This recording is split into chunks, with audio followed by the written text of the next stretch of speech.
I'm Margaret Ellis. I'm 79 years old, a widow for 14 years, mother of 3, grandmother of 6, and just recently, a woman who almost lost everything because I wanted someone to remember my name out loud again. My house is big, too big. It belonged to my parents and their parents before them.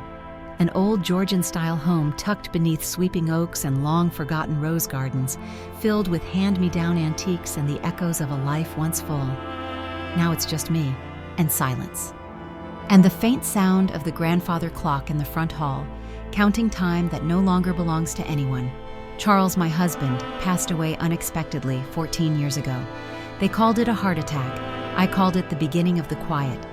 At first, I filled the hours with projects, guests, church groups, bridge games, but eventually, everyone returned to their lives. Even my children.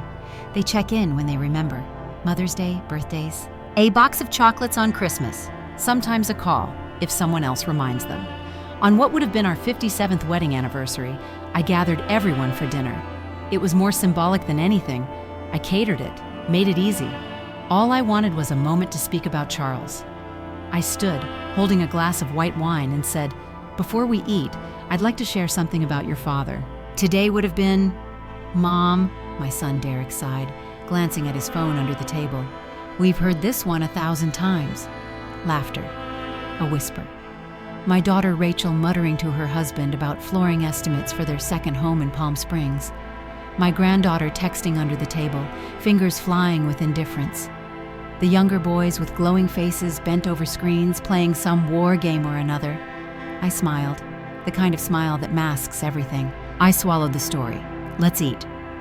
That night, I sat in my bedroom, still in my pearls, makeup smudged from the tears I hadn't realized were there. I stared at my reflection in the vanity mirror, a stranger with soft curls and tired eyes. That's when it happened. A sob so deep it pulled me forward, hands clutching the edge of the table. I cried, not delicately but openly, for Charles, for the quiet, for how loud the loneliness had become. 2 days later, I went to the farmer's market alone for the first time in months. Nina, my housekeeper and companion of nearly 3 decades, had a dentist appointment. I was wandering past a stall of pink lady apples when I knocked 1, then 5, onto the ground. "Oh, these apples," a voice said kindly, always trying to escape. A man with silver hair knelt beside me, smiling as he handed me one, then another. His hands were warm, his eyes kind. "I'm Thomas Reed," he said. "And that's my nephew Lucas," he added, nodding to a young man nearby. "Margaret Ellis," I replied, suddenly aware of how I looked, flushed, flustered, old. He asked if I'd join him for coffee. "Unless someone's waiting on you?" he asked, careful not to presume. "No one's waiting," I answered. I hadn't meant for it to sound so heavy, but it was true. We sat at the cafe on the corner. He told me about losing his wife to cancer 5 years ago. I told him I'd lost Charles to something I never fully understood. Grief, it turns out, speaks its own language. We talked for 2 hours. That night, Nina listened carefully as I recounted it all. "He could be anyone," she said gently. "You don't know him." "He's just a kind man with kind eyes," I replied. And at that moment, I believed it. I'm not sharing this story for sympathy, but because someone you love might need to hear it. If this resonates with you, please like, share, and subscribe. Leave a comment, let me know where you're watching from, because this, right here, might save someone's future. It didn't take long for Thomas to become part of my everyday life. At first, it was simple. We'd meet for coffee once a week, then twice. Soon, he was bringing me books from the local library. Novels he'd said reminded him of conversations we'd had. I'd find wildflowers on my doorstep, sometimes a slice of his peach cobbler wrapped in wax paper, his grandmother's recipe. I hadn't felt so gently noticed in years. He treated me not as an elderly woman to be managed, but as someone with history and curiosity, someone still worth looking at. We walked together beneath the cherry trees in the park, our steps slow and steady, the space between us narrowing with every outing. He never pushed. He never asked for more than I offered. And I began to offer him everything. He met my children briefly, during an impromptu lunch at the house. Rachel, always the practical one, pulled me aside in the kitchen. "Mom," she whispered, "you don't know this man. You barely even know where he's from." "He's just a friend," I replied, smiling. But it wasn't just friendship anymore. When Thomas mentioned in passing that Lucas was finishing a remote degree and they were trying to find a longer-term place to live, I barely paused. "The cottage out back has been sitting empty for years," I said. "It's yours if you want it." Thomas looked stunned. "Are you sure?" I was. At least I thought I was. That evening, I imagined them in that cozy little guest house, the fireplace crackling, the kitchen garden blooming again with life. It felt good to share something after so many years of keeping everything to myself. They moved in the following week. That's when the changes started, small, so subtle I almost missed them. Thomas mentioned his pension wasn't stretching like it used to. There were medical bills he hadn't anticipated.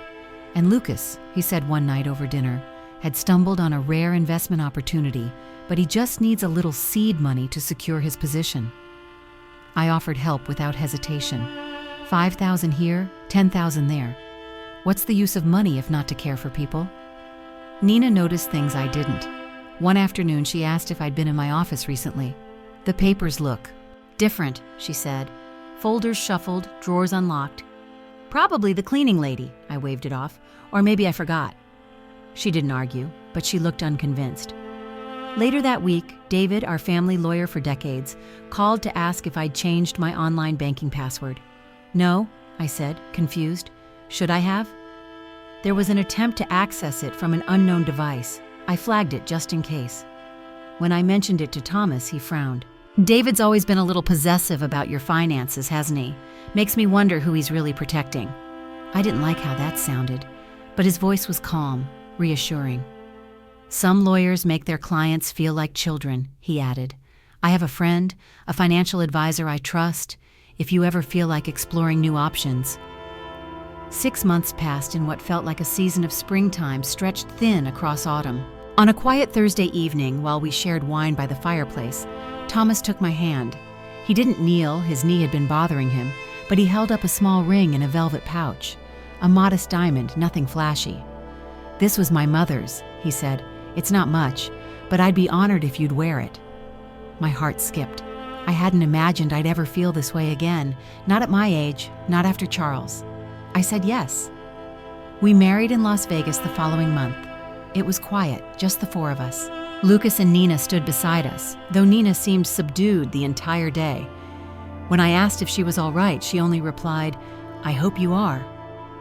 After the ceremony, Thomas's demeanor shifted just slightly. He insisted Nina reduce her visits, saying I needed more rest and less interference. He encouraged me to D. At night, I began forgetting little things, where I left my glasses, whether I'd paid a bill. Thomas would chuckle gently. "Don't worry, sweetheart. I've got it all handled." And I believed him. The shift didn't happen overnight, but once I saw it, I couldn't unsee it. It started with a teacup. Nina had come by for her weekly visit, fewer now, at Thomas's insistence. She was pouring Earl Grey when Thomas entered the room unexpectedly. The porcelain slipped from her hand and shattered on the floor. Her face paled. She said nothing then, but when we were alone, her voice was firm in a way I hadn't heard in years. "Margaret, I need to do something." "But I need your permission." I nodded. A week later, Nina returned with her grandson, Caleb, a quiet, serious college student who used to help me figure out the television remote. He carried a laptop under his arm and a quiet kind of certainty in his eyes. They set up hidden cameras in my office. I told Thomas I wanted privacy for writing letters. He smiled and handed me a new fountain pen. 3 days later, the footage changed everything. Lucas, his so-called nephew, was caught photographing account statements and copying passwords I'd handwritten in a locked drawer. Then came the documents. Caleb had pulled Thomas's name through a forensic search. Not Thomas Reed, Anthony Garrett, a convicted con artist with a history of preying on wealthy, widowed women, a man who'd changed identities more often than he changed neckties. Lucas wasn't his nephew, he was his son. And Judith, my own cousin Judith, had been feeding him information for months. Banking details, travel schedules, even my medication list. She said it was just for a little help with her mortgage. I suppose betrayal always starts small. But the worst of it? Caleb found a file that made my blood run cold. A list of my medications. And a new one I didn't recognize. We sent it for testing. It was a low-dose sedative mixed into my evening tea, likely the reason for my forgetfulness, my dizziness, my fog. He wasn't just stealing from me. He was trying to erase me. I didn't cry, not this time. I sat at my husband's old desk, Charles's desk, and stared out the window at the garden. Then I straightened my back. If he thought I was weak, he'd clearly never met the woman Charles married. The next day I invited Anthony to the study. "I've been thinking," I told him softly, "about the Cayman account, the one Charles set up years ago. I think it's time to activate it." His eyes sharpened like a blade. "You never mentioned that before." "It's a significant sum," I said. 8 figures, maybe more. I need you with me at the lawyer's office tomorrow, just to sign the final papers." He kissed my hand. "You know I'd do anything for us." That night I didn't sleep. I sat in the dark, my old wedding band beside a glass of untouched tea. The next morning, as the sun spilled into the study, I poured 2 glasses of bourbon, his favorite, and waited. He entered with Lucas trailing behind, the mask of concern on his face already cracked at the edges. "How was your night?" he asked, reaching for the glass. "Restful," I said, watching him drink. "I've been going through old files." "Did you know Charles used to keep travel records? I found one with a strange name on the reservation, Anthony Garrett." The glass froze at his lips. I set a folder on the desk, its contents fabricated but convincing.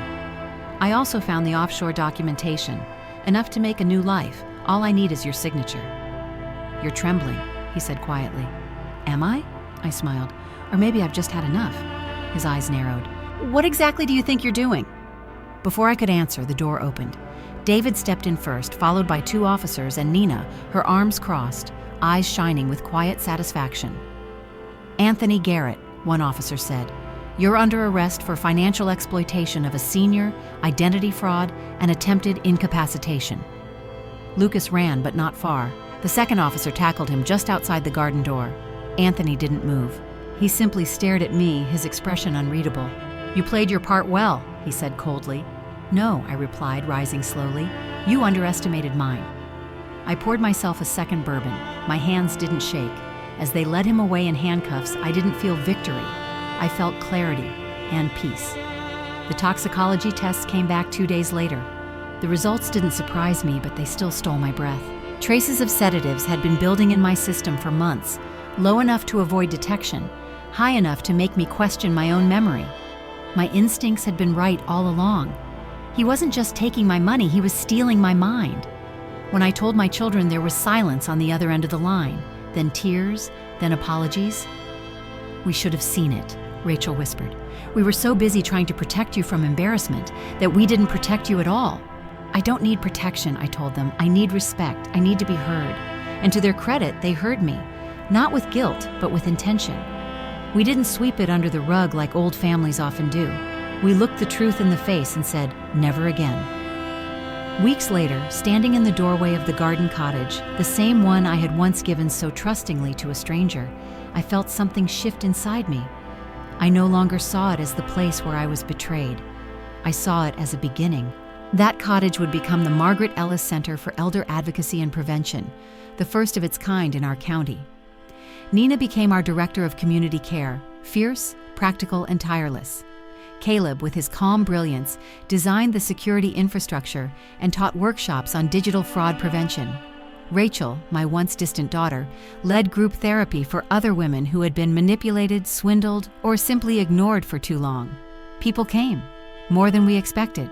Not just victims, but their children, neighbors, even nursing home aides. Everyone wanted to understand how this could happen, how someone like me could fall for someone like him. That's when Barbara reached out, Anthony's ex-wife. She brought a weathered box filled with aliases, old phone numbers, addresses scribbled in margins, even a storage key from a lockup in Tampa. She spoke at our first public event, standing tall before a crowd of 200 strangers. "We think we're alone when we're being used," she said. "But predators count on that silence. It's our voices that break their pattern." I felt something shift again. It was no longer about recovering what I'd lost. It was about what I could help others protect. We created materials, printed guides, online checklists, seminars with attorneys and digital experts. We partnered with local law enforcement and libraries, and slowly, story by story, silence turned into shared strength. One evening in late spring, we gathered in the garden for dinner, my children, my grandchildren, Nina and Caleb. And even a few new volunteers who now felt like family. Candles flickered between potted herbs. Rachel was pouring wine. Caleb grilled vegetables with my grandson Henry. Laughter rolled easily over the hedges. I looked around, soaking it in. Not the noise, but the presence, the fullness, the recovery. And as I raised my glass, I felt Charles in the air around me. He would have been proud, not because I survived, but because I turned that survival into something someone else could stand on. He came into my life pretending to give me love, I said softly, more to myself than anyone else. But what he gave me was a reason to stand up again. Thank you for listening to my story. If this touched you, if it reminded you of someone you love or someone you used to be, please share it. Comment below, like, subscribe. Because silence is what these people count on, and your voice could be someone's turning point. And if you've ever felt dismissed, forgotten, or deceived, I want you to hear this from someone who's lived it. Your story isn't over. You're not broken. You're becoming.